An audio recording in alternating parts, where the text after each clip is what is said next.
Qo'shtepa tumanidagi 8-umumiy o'rta ta'lim maktabida natijaga yo'naltirilgan ta'lim, muammolar va rivojlanish yo'llari mavzusida o'quv-amaliy seminar bo'lib o'tdi. Ta'lim sifati, ilg'or tajribalarni ommalashtirish hamda o'quv jarayonida samaradorlikni oshirishga qaratilgan seminar pedagoglar uchun tajriba almashish maydoniga aylandi. Bugungi maktabimizda o'tkazilayotgan seminarimiz hisobot uchun emas, natija uchun ishlashimizni ko'rsatib bermoqda. Chunki o'qituvchilarimizning qay darajada ishlashini o'quvchilarimiz o'zining sa'y-harakatlari, ya'ni yutuqlari orqali ochib bermoqda.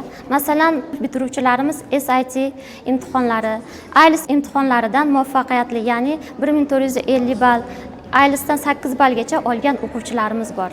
O'qituvchilarimiz zamonaviy pedagogik texnologiyalarni dars jarayonlarida qo'llab, ulkan marralarni zabt etmoqdalar.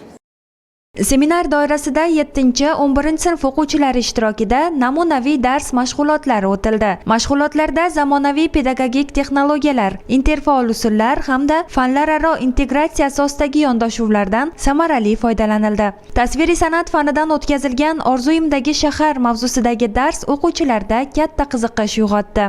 Osh tanlovi orqali yuqori sinf o'quvchilari pazandalik mahoratlarini sinab ko'rishdi. Gullar va qushlar bayrami esa kichik sinflar o'quvchilari tabiatga mehr shakllantirdi. Seminar davomida bola tarbiyasida pedagog tavsiyasi nomli kitob taqdimoti ham o'tkazildi.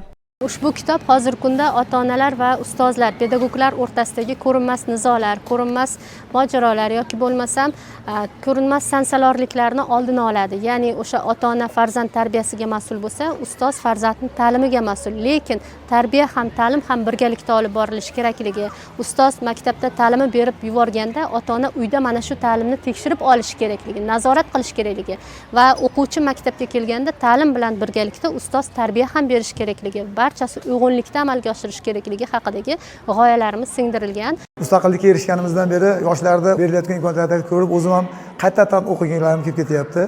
Mana bunga e'tiboran mana bu o'quvchi yoshlarimiz juda ko'p yutuqlarga erishyapti. Maktabimiz kichkina bo'lsa-da, yutuqlarimiz juda ham ko'p. Kelajagimiz futboli musobaqasida 6-8 sinf o'rtasida o'tkazilgan musobaqada viloyat chempioni bo'lib, respublika yo'llanmalarini qo'lga kiritishdi. Hamda iqtidor o'quvchilarimiz ansambllari bor. Mana bular ham o'zlariga yarasha tumanda natijalar qilishib, qatnashib kelishmoqda.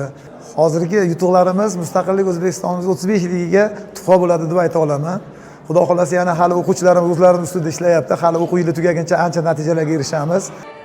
O'g'il-qizlar ijrosidagi musiqiy chiqishlar ishtirokchilarga ko'tarinki kayfiyat ulashdi. Maktabning Turon teatr jamoasi tomonidan Adashgan o'g'il sahna asari namoyish qilindi. Tarbiyaviy mazmunga ega spektaklda oilaviy qadriyatlar, farzand tarbiyasi, to'g'ri yo'lni tanlash va ota-ona mehrining beqiyos ahamiyati badiiy talqinda yoritildi.